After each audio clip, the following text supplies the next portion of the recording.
So welcome to RenéMarie Stroke of Luck. Can everybody hear me? Yes, And I believe everybody can hear me on Facebook Live. I'm sure that we're going public. This is a really wonderful show we have today. Of course, we have Michael and his wife, Jennifer, who we have not met. She's always been in the backdrop behind the camera. And she is instrumental in helping Michael when he suffered his stroke. And I can't wait to get into that story. Up there, he must be coming in a different way. Admit. I think he's coming in that way, but we'll see.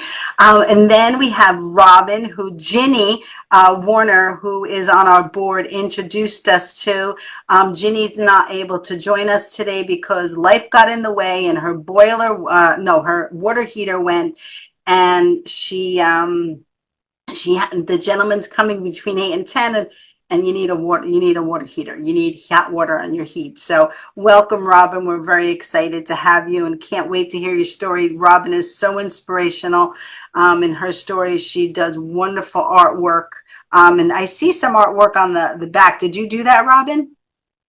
Yes, that's some of it. Yes. Beautiful, beautiful. I wish Jim was here because he'd be able to show some screens, but in the future we'll definitely show live on on our show your portions of your videos, and not your videos, your photos and your paintings and stuff. Jeff, are you on? Because I see Maria on, but the camera is not on. Is that you, Jeff?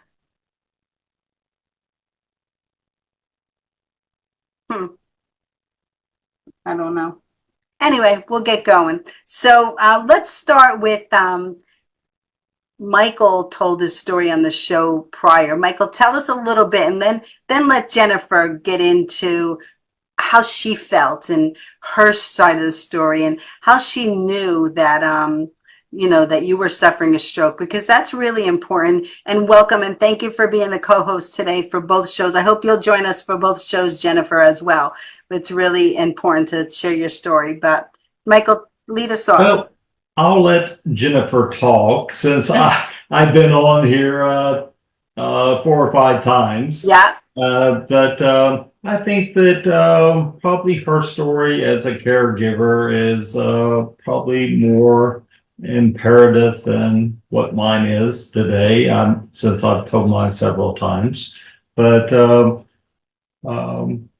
I think from the get-go on that morning, start from the beginning. yes. Well, I'll just start from the beginning then, the beginning of our story. We were in a odd place in our life, so to speak. We had some job changes and moved out of state and had a grandson on the way, and our daughter-in-law was expecting, and during some trial and error, we decided to move back home in Raleigh and be closer for the birth and to watch our grandson grow up. Anyways, we both had taken jobs semi part-time until we figured things out, and we were just enjoying life. So Michael was actually working for he did a complete 180 and just, I was like, just have some fun until you figure out what you want to do. So he was actually working for a motorcycle dealership. Oh, wow. He had left the executive retail world and just decided to have some fun. And so he was, selling motorcycles and doing events and having fun. And I was actually by that time, I was actually keeping our grandson and working part-time. So life was good. It was, not a lot of high stress, and we were living in this 3-story townhome, renting it until we figured out where we wanted to live and all that. Like I said, it was just a different transition phase. That's the way to say it. So anyways, I had actually gone back to work for my former employer when they found out I was back in town, and we had just we do annual CPR classes. And, if you've ever had a CPR class, during the CPR class, they will also cover symptoms of a stroke and, that sort of thing. So the only experience I had ever had with stroke was my grandmother had suffered a stroke. And, she was a lot older. So like everyone else, that's the only way. That's the conception. And that's why, and that's a really important piece, because as Robyn will share, because Robyn is young as well, and so is Jeff, that life does not only, strokes do not only happen to your grandparents. That's why our logo, together we are lifting our voices and changing the face. The face that strokes only happen to your grandparents. That is such a vital piece. So go ahead, Absolutely. And we try to battle that every time we come across it too, even if there's icons or stock pictures of people that are elderly, we like change that. But anyways, so that was fresh in my mind. That had only happened just a few days prior to that. So anyway, so it was a Sunday morning, a relaxed morning, and we had woke up early. We were still laying in the bed watching TV, and Michael and I actually talked to each other. He was fine. And it was about 7:30, and he went to, deciding who's going to take the shower first. I love my lazy morning, so he was going to get up first, and he went to get up. We're always joking with each other. He went to get up first, and he fell back down on the bed. So I thought he was just messing around. I only saw his backside, and so I was just kind of pushing him, playing along with him. Well, then I could not see his face at that point. Well, when he went to say something, it was immediate. Like I knew, I don't know how I did it, but I jumped from one side of the bed to in front of him to look at his face. And so I immediately knew what it was. And I grabbed the phone. And at the time, our son was staying with us too, but I immediately knew what it was. So I picked up the phone, called 911, and it was a Sunday morning. We lived in the city of Raleigh, and there's a major hospital that was only 3 miles from us, and it was actually a certified stroke center as well. Wow. We also had a fire department not even a mile from the townhouse. So as I was on the phone with 911, answering all the questions that they ask you about a stroke, they give you the stroke test, and, of course they assess that it was a stroke. I could hear sirens, but it wasn't uncommon to hear sirens because we were in the city, and they said, go outside, that's them. So I was shocked at how quick they got there. They were there in less than 5 minutes, the EMS team. And then the ambulance was there right behind it. So from the time that I recognized Michael having a stroke, and I would say, because we were speaking right before that, I would say I noticed within a couple minutes, no more than a couple minutes, what was happening. Right. And so from that moment to the time that he got to the hospital, to the stroke center, and started getting care, it was less than 30 minutes. And because Michael had a hemorrhagic stroke, which all y'all in this world know, that's the most dangerous kind, and it's 40% times it's fatal, and recovery from it is usually not good at all. But I do credit the timing of everything, because if he had been alone, I don't think he'd be here. Or if we didn't recognize it till much later, I think his deficits and the outcome would have been much worse. He was not able to have surgery because the bleed was so deep. It was in the back, near the brainstem, but luckily not affecting the brainstem. So it was just a wait and see thing also. But they were doing all the efforts, to keep the brain from swelling and to stop the bleeding. But it was a wait and see to find out if the bleed stopped. So, thank God, in less than 24 hours, the bleeding had stopped and subsided, and it did not affect any more of his brain. Wow. So many pinpoint important moments that you Right. just shared. The timing is of the essence. You knew when his stroke began.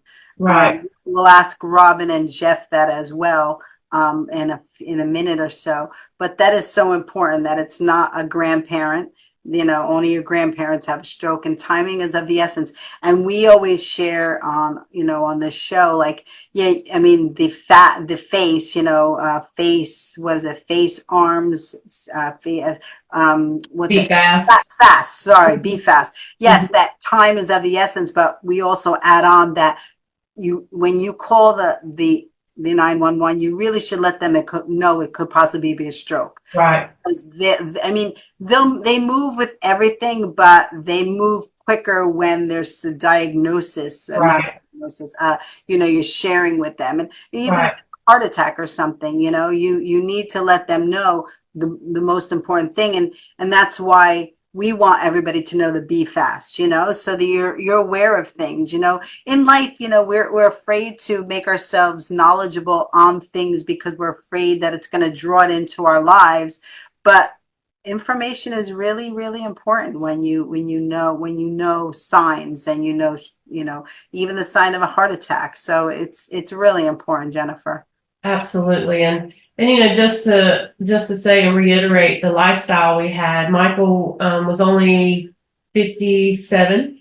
It was right before his 58th birthday, got a month before that, and he was active and healthy, and we lived a pretty healthy, active lifestyle. So Yeah. all the signs that people, like we said, there's a misconception of what a potential stroke, I hate to use the word victim, but a potential stroke victim looks like. It's usually, you know, older and overweight and doesn't take care of themselves and smokes and all that. Michael was none of that. Yeah. The only thing I know he has shared with y'all before is that, you know, he did suffer from high blood pressure, but not so extreme But that did that have anything? That had nothing to do with the bleed, right? It It did. did. Oh, it did. It It did. did. Okay. It did. Yes. The problem that I saw was and it's hereditary in his family. They have some of that, but the problem that we see, you know, in the hindsight is all through the years, he nor his family was ever really educated on even what slightly elevated constant high blood pressure was, you know, because he was a victim of that constant high blood pressure because it was a bleed, you know, it burst. And so that puts so much, you know, strain on you. So we've learned a lot since then, and he's educated his family and educates everybody that he can about it. But, you know, he thought his blood pressure was managed and within manageable levels. You know, since then we have found out they have brought the levels down, what they consider safe and normal. So, that's a big part of what he tries to get through to everyone too, is just education on blood pressure. Yeah. Which is important, you know, because you trust your doctors. If they say there's nothing to worry about, you know, you don't worry about it. But we've learned through this entire journey, ask questions, educate yourself, and second guess everything. It's okay. Yeah. It's okay. Yeah. And they work for you. You got to remember, like, they work for you. They're getting paid either by your insurance or directly from you. So it's okay to fire them and go to someone else that you trust and you think has your care as their Yeah. I totally yeah. You know, I will speak up.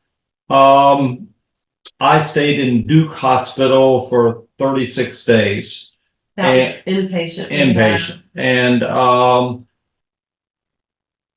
the 33rd day I was in the hospital, they had been trying to regulate my blood pressure, and they had been unsuccessful. They called in which I never heard of him. I've told you about RenéMarie, but he was a nephrologist. Yes, and we tried to reach out to him, and Ginny called but never got a response. So if you can get us an email for him, that would be Yes, awesome. I got an email too. Okay. Anyway, he he made all the difference. Jennifer will tell you that he came in and we thought, boy, another quack. Instead, he did all these calculations out loud, and he changed it, and I basically been 115/67 ever since. Wow. And I've sent many people to him, and I would say 99% of people don't know what a nephrologist is, and it can make a big difference in your life. Yeah, we're gonna have him on. We want to definitely have him on. And I'd like to add that, you know, if the stroke had to happen, you know, if it was gonna happen, no matter what, we just talk about how things align for us, all the blessings we had. Like I said, we live in the city. It happened on a Sunday morning. It was like a ghost town. There was no one. Yeah, if you know how it is in the city on the weekend, it's like a ghost town. Yeah. And so it was easier access to get him to care. We live in an area, we're fortunate, we have a lot of major hospitals and we are surrounded by a lot of great care, and close to it. And also for the nephrologist, the blessing with that, they have on-call doctors that, they rotate at hospitals, and he was the on-call doctor, but he was giving up that service. And Michael was the last patient on his last day in his last shift. So I feel like, and like you said, they were trying to regulate it. Wow. They're not successful enough to release him. They have to regulate before they can release you to the hospital. They couldn't get it under control. So because of this man coming in when he did, and then I feel like, honestly, Michael has probably saved lives, or at least brought awareness, because he has introduced, not only this doctor, but he's just introduced to people what a nephrologist is. And Right. don't stick with your general practitioner if you're having issues. Go to a specialist. Yep. So it's been a lot of education there, and I'll continue with the story if you want me to. Do you want me to No, I was just going to ask. We'll Uh-huh. get back to you guys, Okay. but I want Robyn and Jeff to share their story. Okay. But I'm going to let you go first. But your story, Michael and Jennifer, is really empowering for everybody and really important information. So, Robyn, share your story. We all have a story, and it's important there's every stroke patient or survivor has a different story. So tell us your story, Robyn.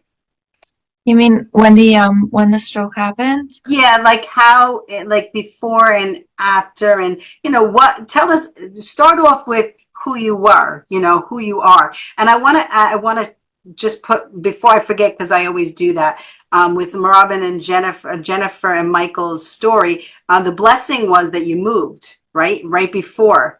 I mean, if this would all happen where you were living prior, all that alignment wouldn't have been in a lot, worked. So I just wanted to share that. So follow your instincts in life. Sometimes God takes you to a different place that you need to be for your life. So Robyn, tell us, your story before and a little bit, how your stroke happened, and then we'll get to Jeff. Sorry, Jeff, we'll get to you in a few minutes. Actually, I'm still living where I was living. I've been here for about 15 years. But at the time, I had a roommate, but she was out at the time. And it was a morning. I got up. I work from home. So within 10 minutes, I had totally gone paralyzed on one side. Was there any inkling before? What were you doing that morning when you got up? What were you doing? I was working on my computer. I had gone out to pick up do some errands very quickly early in the morning, which is unusual for me. I felt actually very good. So as I was working on my computer, I started to feel a little strange, and little by little, I was losing the ability on my right side. And also, as I could, I remember when I was stumbling and my balance was getting worse. I've had a lot of health issues for a long, long time, including balance issues, but this was different and it was sudden. And I was having trouble speaking, the swallowing issues, my hand. So as I was trying to dial the phone, I was losing ability, and I was calling not 911. I had read about strokes. I'm one of these people that, when they give the warning, like, look out for this symptom, that symptom, Right. because I had a lot of health issues in the past.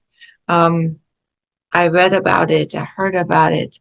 I knew thankfully, this is another thing you might want to tell people, is that I had the classic symptoms of stroke, paralysis on the one side, But some people don't have that. They have other issues that they mistake for other things. But I had this ischemic stroke on the right side, and as I was losing ability to even dial my phone and my reading glasses were falling off, I went to my left hand and I was dizzy and everything. And so luckily I got through to my roommate who was out because I figured my speech was suffering and she would understand me. She knew where I was. And she said, what's happening? Because if I called her when she was out, she knew there must be something wrong. I said, help, help, help, help. And she said, what is it? And all I could say was stroke, stroke. Wow. And I said, help. So anyway, she got me very quickly. Ambulance responded very quickly. They had to carry me out. I'll never forget that day. And everyone was wonderful. The EMTs, the doctors in the ER, and I got the drug TPA because I got there within 3 to 4 hours. If you don't get there fast enough, you cannot qualify for the drug, and it's only for ischemic strokes. Right. So they had no evidence based on a CT scan. I can't have MRIs because of another health issue I have. So I can only have CT scan. But because of my scan was clear, they said, well, we don't have any evidence that you've had a stroke, even though I had all the symptoms. But we believe that you've had an ischemic stroke. And they kind of left it up to me. They said, even though the doctor was very much in charge and she was amazing, she said, we think you had ischemic stroke, but we'd have no proof. But there's this drug that could bring back your movement. And they said, do you want us to try it? I said, what's the danger? They said, well, if it was hemorrhagic, you could bleed out, you could die. They had me in ICU that night. And I said, but you think it's ischemic? And they said, yes. And I said, okay, give it to me. If it could make me move again, give it to me. So ICU that night, by 24 hours later, I was walking. Wow. Now, I still have deficits, obviously, but it was such a godsend that I got there quickly, got the help, that I was aware of classic stroke symptoms, which some Right. people strokes don't have those. I have a question for you, Robyn. Yes. They were asking you directly, you didn't have any family members there to support you or to answer any. That's really hard because, and this is something I wanted to ask Michael, Robyn, and Jeff, because Robyn, it sounded like you were aware that you were in the midst of suffering a stroke. I know when I suffered my stroke back many years ago when I was age 26, I was not aware of what was going. I mean, I was not conscious I could be suffering a stroke. I was in another world. So that's very interesting that you were conscious enough that you were that you were aware that you were suffering a stroke. So they were asking you directly. That's really hard. That's really hard for somebody in your position to be put on the spot to make a medical decision like that. It had to be hard. Well, it's funny because even now, my friends say, oh, you're still sharp, even though I can't speak sometimes because of the aphasia. My head hurts. I get a lot of pressure, but I need a lot of quiet time ever since the stroke. But yes, I was aware that it was likely stroke, and I was fighting for my life because I was here by myself, and I only have a little family who live far away, so my roommate was my closest Right, person to. right. So I had to dial the phone with my left hand so many times. I kept missing the numbers because my vision and everything was going off. And by the time I couldn't walk, by the time I was fully paralyzed, the EMTs were here. They said, "Can you walk?" They tried to lift me up, and I just fell. And so, um, yeah, get her out, get the chair, carry her out. It was Right. 19 degrees that day. My roommate had come home, covered me with a scarf. Actually, it's one of my scarves I keep as my lucky scarf. And you know, I don't know. I just I believe that there's some higher power that was, you know, Watching over you. yeah, Watching that's over you just and my taking own. care of you. Yeah, so it was really, I feel very blessed in so many ways, even though I get frustrated with the things that I struggle with now, still 2.5 years later. Um, it's I have hope because this a couple of months ago, my speech cleared up and for 1 week, which was amazing, and it was after a long period of resting for weeks. Wow. Like, but then speech issues came back. But I believe that if it happened once, it can happen again. And Yeah. I have that hope that, and I've heard from stroke survivors in stroke support groups I go to, that even after many years, we can still heal. Wow.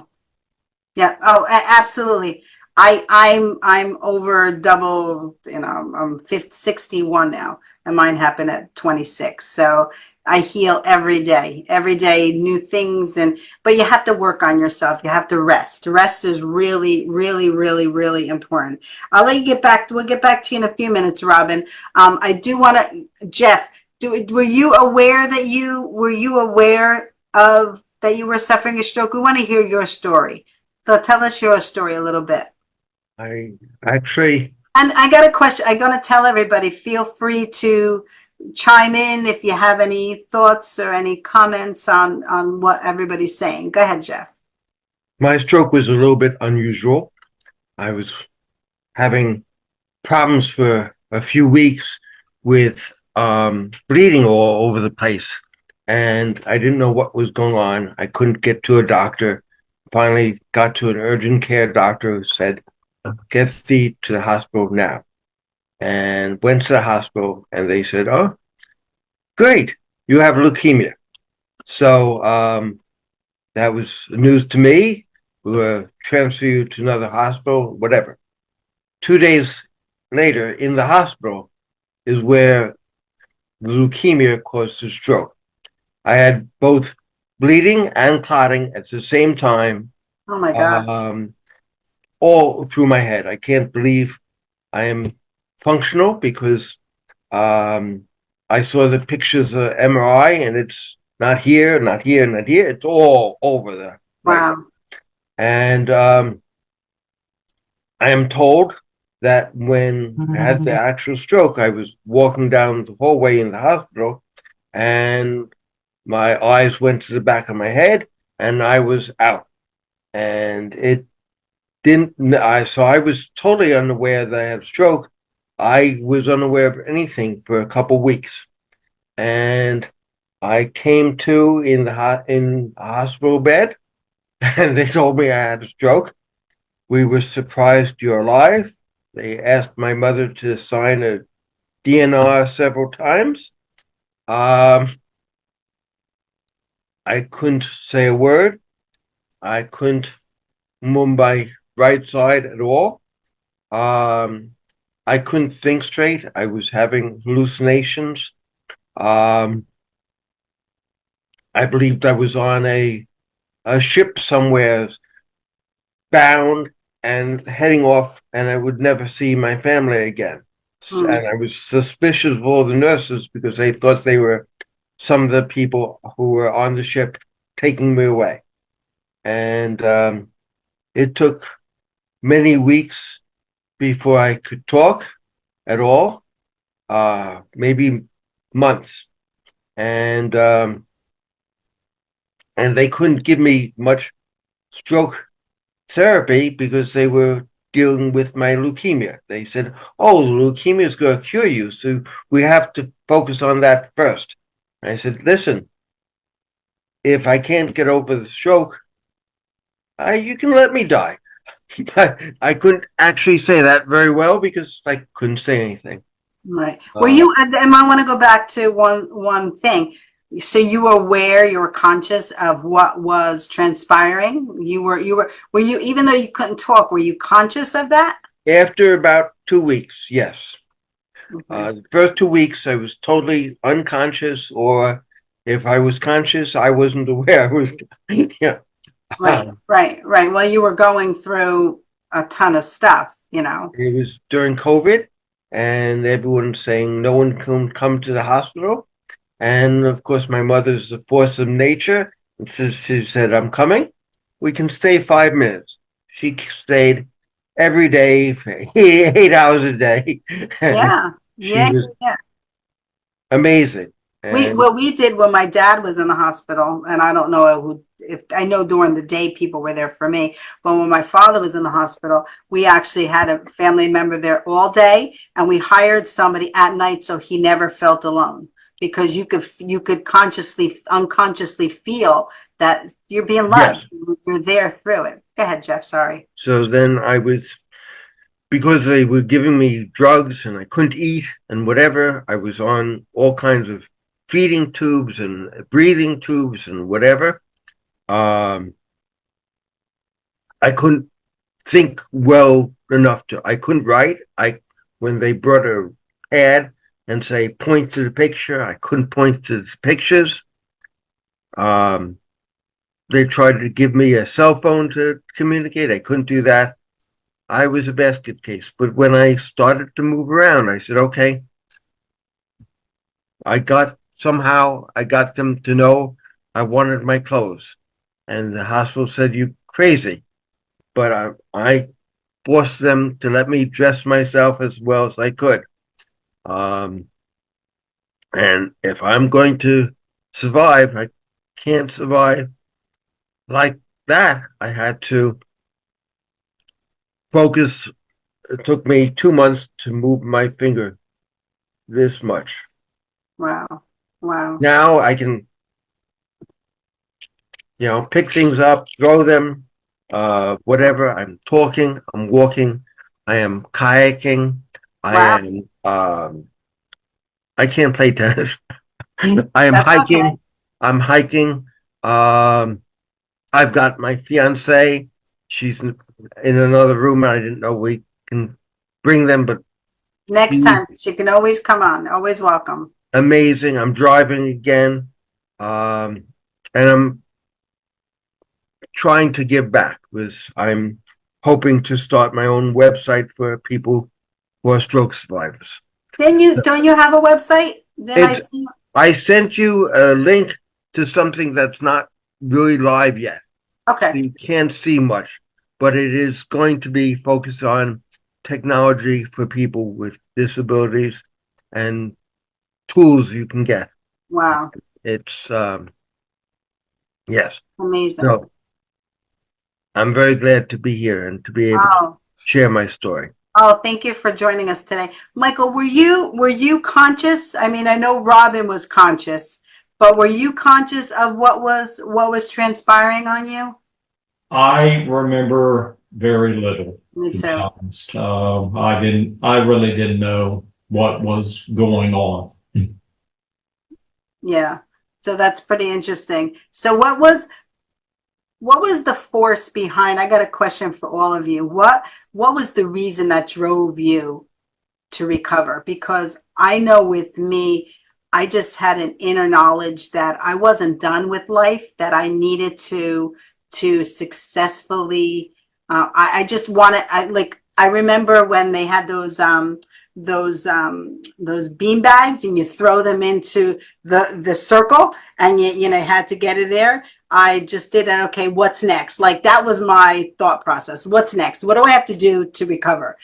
So Michael, what was the driving force behind you recovering? Because when I was an ambassador for Valley Hospital and I would go to stroke patients' rooms, they really the they hospitals can't tell the patients that, you know, you got to do it. You got to want to recover. You're the one that has to drive, you know. We can only help you medically. So what was the driving force behind you? And Jennifer, please chime in. You know, ever since I was a little boy, I had a lot of initiative. And same thing with the stroke. I never thought, Very goal-oriented. yes. And so I just knew that if I could get out of that hospital room, I didn't care if they told me I couldn't walk, I would walk again. Yeah. And I have accomplished everything except my arm still, or my hand, I'll say, is still not really functional. I have feeling in it, but occupational wise, my arm and hand is not functioning. So, but other than that, I have beat the odds and I beat everything they said I was not going to, and I feel very successful. I will say, he was, you know, you might want to say type A personality, and his parents have always told me how driven. He's the oldest child, and, you know, he was always very driven in academics and sports and everything he set out to do. So I will add that he had some, sports related injuries prior to this growing up. So he had been in rehab, physical therapy prior to this. Mm. So I will say the biggest challenge for him during this, and Michael's always been a very positive person, and luckily we say we don't have our blue days on the same day, so we can lift each other up. You know, it's always seems to be opposite, which is wonderful. And his lowest point, I believe, that I witnessed was when he realized he couldn't control this journey, this recovery journey, because in his mind, he thought he just had to go through rehab like he did prior. And then we had the doctors sit down, or therapists actually, when we got some wonderful therapists, to explain to him, this is not a body injury. This is your brain. Mm. So he had to shift his thinking to, you know, where before it was physical, everything was physical, and he was able to push himself. Well, this was a whole different scenario, because as much as he wanted to push himself, his brain had to heal, as you know, and find the new pathways, the neuroplasticity. So I think that was his biggest challenge, was coming to terms with this was not going to be quick. He could not control the timeline, but once he went through that transition of, you know, accepting it, then he was full force ahead again. Mm. It's so different, this journey, because, you know, I was an athlete as well. And, you know, in this, you really have to be tranquil, and you really have to give grace to yourself, and you really have to allow yourself the peace and the quiet and the rest, like we spoke about before. You know, it's really important. You know, rest plays a big part in healing. Right. You know, for me, I was semi-unconscious. I wasn't in a coma, but I don't remember. 1 week I was like not with it. I didn't even know. Right. And my family was really praying for me to come back. And and it was really a healing time for me. I really believe that God wanted me to rest and just to trust and to re-energize. And I know, I mean, I had an out-of-body experience that, you know, I spoke to God. I don't know if anybody believes in this, but it happened to me that I spoke to God, and I said, you know, what do you want? You know, I don't want to go. I'm not ready to go yet. And God said to me, you know, I don't want to take you. I just want you to always remember you have to work for me. So I believe I believe in that week's time, he was setting me up for what I had to do. Although people would think, well, that's good. You went back in your body, you had it, and it was easy. It was not easy. It was not easy. I was determined and I'm frustrated and, and I'm fighting a battle to get my life back. Right. And I had my 6-month-old daughter at home and then I got pregnant within a year. So everybody's like, oh my God, what is she doing? But I did go to my gynecologist and say, would it be okay if I got pregnant? I didn't just get pregnant. Right. So it was hard, it was hard to on this new road, this new journey. So Robyn, you were aware, yeah, that's right. You brought it to our attention. I want to ask everybody something about, did I forget to ask you a question though, Robyn? Did I ask Jeff and Michael? I don't think I did. Did I forget to ask you a question? Anybody? I just want to make sure. I forget all the time. When I start to talk, I forget. So I want to bring to everybody's attention somebody just made me aware of why I get so frustrated when general public talks about silly things. And it's, to me, there's an urgency in life, right? Somebody just gave me that word, urgency in life, because life is a gift, right? Life is a gift. Why are we fighting with each other and talking about silly things? Just be a good person, do what you got to do, love one another, respect one another. But Robyn, that urgency in life, I know you're doing such incredible work with your art, and you talk about your gala that you're having, your what is it called? My art exhibition. Arts exhibition. Yeah, I actually received a grant from the Huntington Arts Council here on Long Island. And it's a micro grant and it's community based. So when I was applying, I thought, what community can I help? And of course, the stroke survivor community came to mind. So when I received the grant, all of my art is about, it's personal, but it's also it's to raise awareness for stroke survivors, which I've heard and felt from the support groups I attend, that it is an underserved community. Not a lot of people are aware of what we go through, that there's a lot of help, doctors and the medical help for us, but not a lot of help psychologically for what we experience psychologically. So my art and the music also has helped me tremendously in my recovery process. So during my exhibition, not only is the art, it is only the art that was done since I had the strokes. For the first year after the strokes, I could only paint circles because it was simple for me, but they have a lot of symbolism. But then I worked with an art therapist to help me break through to that representational imagery I was used to painting. So all the art in the show is since the strokes.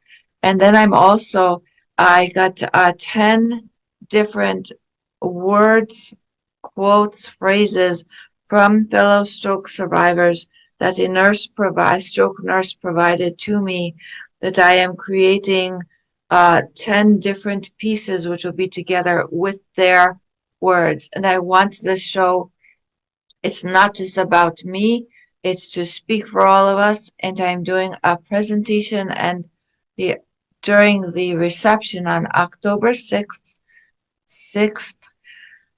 reception is 1 to 4, but 2 to 3 p.m. for anyone on Long Island. Welcome to attend, where I will lead interactive art and the interactive music parts to help people to express themselves if they are able to, move a hand, Right. do whatever their abilities are. Even I do vocals. I sing in my own language, which I was doing a lot like last year. Um, because when I have aphasia, I think sometimes I don't have my words. So if I sing in my own language, I can express what I want. And it's not actually a new thing. It's, there are other people that have done that, but that's what my show is about. And I'm really thankful to Huntington Arts Council for making it possible, for And me. trusting that your story has a meaning and that your story can bring hope to everybody. Yes, the grant really, to be supported to do this show, which is very different from any of my other shows, because it's focused on this topic, to be supported in that is a very validating. It gives me sense of purpose because I've always been an extremely driven person, but I lost after my strokes. I lost a sense of purpose and lost some small jobs I had. I was unable to do them anymore. So this is giving me a sense of purpose. At least for now, I struggle with that. So Well, you do have a purpose, and I shared with you that your purpose is really bigger than. But I guess we have to trust in that our purpose is bigger than we know. Like Michael, Jennifer was saying that Michael was frustrated because he couldn't control the outcome. He couldn't control the process.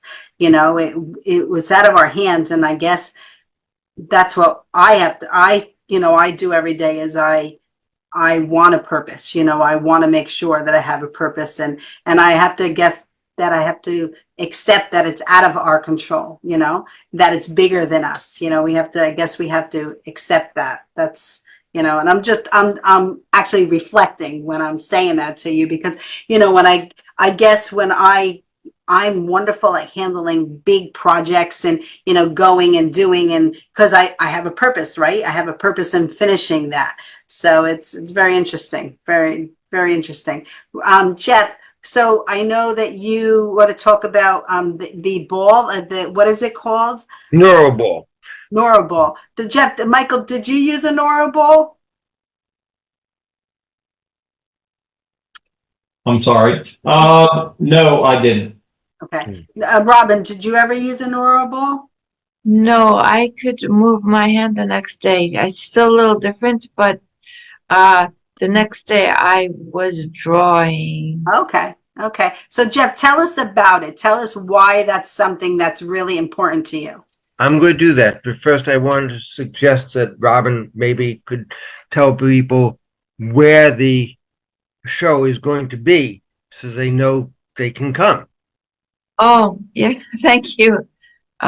Yes, at the Huntington Public Library on the main street in Huntington, New York, Long Island. And yes, October 6th. 1 to 4 is the reception, but 2 to 3 in the meeting room is the special presentation. And everything, the gallery and the meeting room are on the lower level, accessible by elevator. So everyone's welcome. I have an invitation here. I can just put it up. You can see this. Yes, But I have that on my Facebook page too. I put it on this today. oh, good. Thank you so much. Thank you. Oh, Renee. no problem. We love you. Thank you, Okay. Jeff, for mentioning that. So I was going to tell you about the Neuroball. First off, as I said, I'm putting together a website. I couldn't tell everyone what it is. It's not live yet, but you can go there. It is enabling stroke survivors .org. So enabling stroke survivors.org, and that's what I wanted to do, is helping enable people to get on with their lives and make their lives more fulfilling. I am an engineer myself, and and a entrepreneur, and I have believed this. Yeah, I needed a purpose to go on living. So one of the things was to be able to describe things I found that doctors weren't telling me, that physical therapists weren't telling me. I'd say, hey, isn't there some way I can do more therapy quicker instead of the 1 hour a day in the hospital? And they said, well, stay in bed. It's okay. I ended up getting a exercise bicycle that it could sit in a wheelchair and do the exercise bicycle in the hospital room. They said we never saw anyone do that before. I went and I found this thing that some occupational therapists had to maneuver Can't this. see it, Michael. Jeff, put it up. This, That's it. there you go. So you move the thing around and Oh, it's like a hand maze to practice this. wow. I tried different kinds of slings. I tried different kinds of pillows. The hospital says, here's what we use. I said, is there anything better? This is uncomfortable. Oh, well, if you must, after I asked them 1,500 times, well, you can probably find something on the web. And it's so hard to, it's like pulling teeth to get them to suggest something that they don't sell or offer directly themselves. And that goes back to what Jennifer said before, that you have a right to question and to ask and to investigate. And, you know, we, it's our lives, you know, so Yes. go ahead, Jeff. Sorry. So this is the neuroball. I was describing it. I went to a stroke support group the other day just to tell, hey, here's something you can do for yourself. What it is, it's a ball that is can sense which way you're turning your hand, forward, back, if I'm lifting my hand, if I'm squeezing it, whatever. And you can think about it as a computer mouse. So it comes with a a tablet. Let me see how I do it. And the tablet has games you can play. Oh, And so I can be using this ball like a mouse, and I'm trying to go through a maze or shoot space invaders wow. or jump over a river. And it's encouraging me every day. I don't use it as much as I should to exercise my hand. And there's so many different types of tools out there that you don't have to wait for a doctor to say, here, use this. And you don't have to wait for the therapist to come to you and say, now's the time we're supposed to be doing this. So many tools out there, from different kinds of forks we use to different kinds of things you put in your shoe or on your shoe or whatever to make it easier to walk. Different ways. If you can't communicate, you can talk. And I'm going to, if it's okay, I'd like to give out my email address. And Absolutely. okay, so currently it's Jeff at BTIS boy Tom igloosam.com. And if anyone can suggest things that they've used to help them either get over the stroke or how they cope with the stroke or how they do art or whatever. And I want to put these things on the website so other people can see them and share them. I have this device I put on my leg. It's it is called the L300 by I can't even remember the name of the company right now, but I put it on my, I can't put my leg up, but put it on my leg and it helps me with foot drop. And it's amazing the kinds of things that are available. Some of them are very cheap. Some the I had my friend make this for me. Um, and there are many things you can do. And but you can do for yourself. I got a screwdriver and ordered a kit to build a planter. Boy, it was tough, very hard. But challenge yourself and Yeah. push yourself. Yeah. So, and you know what, Jeff, we'll do a show where what you could be standing and really showing us all Yes. those products that you have, because they're really important, you know, that there are other options out there that people can use. I actually I used to have a brace for my arm because my arm, it just hangs there and it's tight. So I had a brace on it that actually kept it really straight. So I would love to see if there's something like you have for your leg for my arm. So we'll And talk about that, you know, and good. I'd love to. It's important, you know, it's important to care for yourself and to take care of yourself. And it's important to share that with other people. Yes, absolutely. And that's why we're so happy that you all joined us today. I can't believe it's 9:58 already and we have to close out, but I want to give everybody the opportunity to share, like, you know, last few minutes of why did you come on this show? You know, what's the purpose that you want to bring to everybody? I know that it is, in general, it's really hope to everybody, that there is life after stroke, and that we have to trust in ourselves, and we have to, you know, trust that we have a voice, you know, and that our stories matter, you know. So I'm going to start with Robyn. Why, you know, what's the purpose behind what you're doing? I really want to be helpful to others. I feel like it's important to know what to look out for, different signs, and even if you don't have the classic symptoms happening, become familiar with it and fight for your life. That's what I did that day when I was here myself. As long as I was conscious, I was doing what I was able to get help. And then also be really kind and gentle with yourself as you're healing and never ever give up hope, because I've heard of people taking years to recover and then suddenly recovering, but the importance of sleep. But I really want to reach out to others. Like for me, it's art and music because I have the mild aphasia.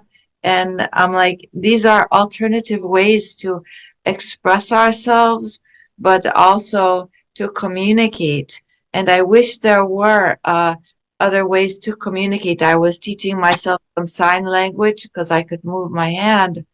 I was teaching myself some of that because words alone, if we, you know, if we only rely on words to talk to each other, it's very important for us to tune into each other and listen in other ways, just like talking with other species, like animals or whatever.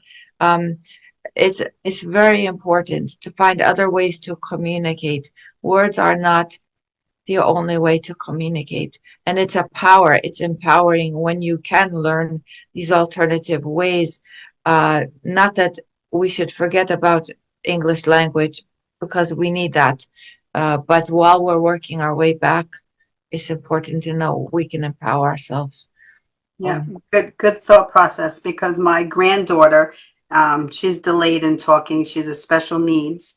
And yesterday she's figuring out, she's 3.5, she's figuring out how to communicate with me. So yesterday she took my hand and put it on the buckle. She was in the stroller. And I knew that that meant that she wanted to get out, you know. And but we're kind of like finding a way to communicate with each other. So you're so correct in your thought process, Robyn, that, you know, speaking is not the only way of communications. We sing, we art, we paint, we do activities.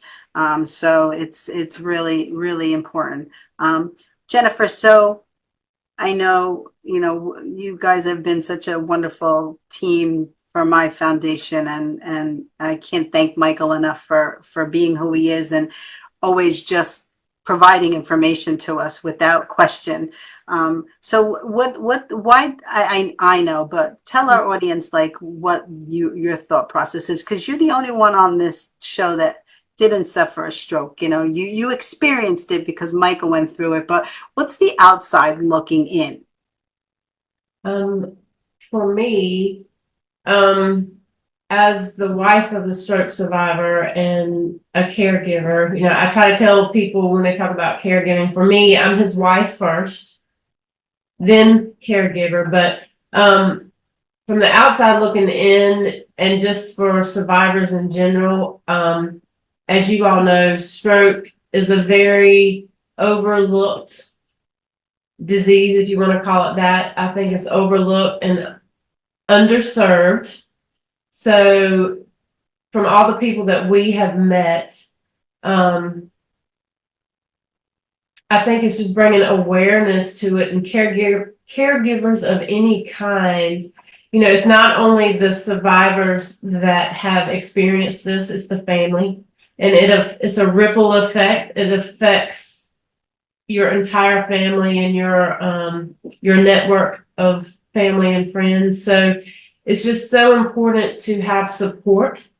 And I think support is I would say the top two in the outcome of a recovery, for someone to have support. And then your support system needs to have support. Yeah. So it takes a community, and Believe Stroke Recovery Foundation was truly Michael's calling. And I know you've heard that story and don't have time to get into that yet, but because it was his calling, I have to answer it too. Yes. So at times, it's overwhelming to not only be a stroke survivor's wife and caregiver, but to also be part of this foundation. But all I can say is God is the only one that's kept us through. I've had very hard days, and morning is always better. Everything is always better in the morning. But we just keep on, and we're continuing to try to educate people, to let them know that they are not alone, and to support them and to show them the resources that they have, and try to get everyone back to optimal recovery, and especially to be part of a community and find their own voice, their own purpose. Is different for everybody. Everybody's outcome is different. Everybody's stroke is different. It's hard, as you all know. It's very hard, but life is hard. Everyone's affected by something in some way, and this is our cross to bear, so to speak. And so we just hope that we can, continue to meet wonderful people like you guys, and help educate people out there, and show love and support ever how we can. Yeah. And you're correct. It does affect everybody, not only us that are going through it. And I mean, I vividly remember my father at the foot of my bed. And I was trying to yell to him that it's okay, I'm here, but I wasn't able to speak. Right. And I knew, I could just see on his face, because my grandmother, his mother, lost 3 children. So, 2 from cancer young, and 1 got killed in an accident as a police officer. So, I could just see on his face, is this going to be my journey? Right. It's hard. It's really hard. And it's funny, it leads us right into the next show, where Amanda, Amber, who suffered a stroke, passed on. So it's and that's life, but we want to talk about what they're doing, in to honor Amber. So Michael, we're going to let you have the last word, and then we're going to stream out. What's you're going to be on the next show. Yes. Yes. But what's your last comment? Well, I think what Robyn said, I think we got to identify our sense of purpose. And my sense of purpose is Believe Stroke Recovery Foundation, and it keeps me busy, and it makes me smile each time we give out a grant. Yep, and you do wonderful work. I just admire both of you and for the work you guys do, and you as well, Jeff, for your organization that you're beginning, and Robyn, the work that you do through your arts and your music is really a gift to everybody. We have to go because our next guests are sitting in the waiting room, but we'll definitely invite you guys back, Robyn and Jeff, to be on our show again, and maybe after your exhibit we could talk about how it went and really highlight it. We'll showcase it, and then we're gonna do with you, Jeff, you know, showing your exercises and what you have to offer to everybody. So thank you so much, everybody, for joining us today. We're what a great show. What a, you know, it was hard to suffer a stroke, but where's my book? My book it's on this side because I have a reverse on, which is new for me. I have, so you can see what is written. I didn't know you could do that. I always, if you looked at other shows, it was backwards, my thankful and beyond blessed and all that kind of stuff. But my stroke of luck, it was a stroke of luck for me to suffer a stroke. You got to look at the good graces like Jennifer did in the beginning of the show, of the blessings that we were going to suffer it anyway, but all the alignments that went into us suffering a stroke, and that we're still here to be able to bring joy to everybody. And please join us on the next show for Amber's story. It really is important because we're still here, but some family members that suffer strokes don't have the good graces to be here. So thank you so much for joining us. We'll talk to you next time. On 3, we always blow kisses if you feel comfortable. 1, 2, 3. Bye, everybody. We'll see you soon. Bye. Yo no sé qué tú piensas, yo no sé lo que haré, yo no sé lo que estoy perdiendo, yo no sé lo que va a pasar. No me puedes escuchar llorar solo sin ti, no me puedes oír llorar.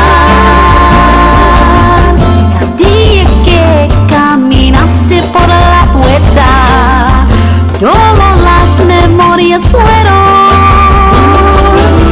Mi corazón está vacío, como si tuviera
dead. The lines cut off inside my head. I left here like a broken man with no idea of where I stand.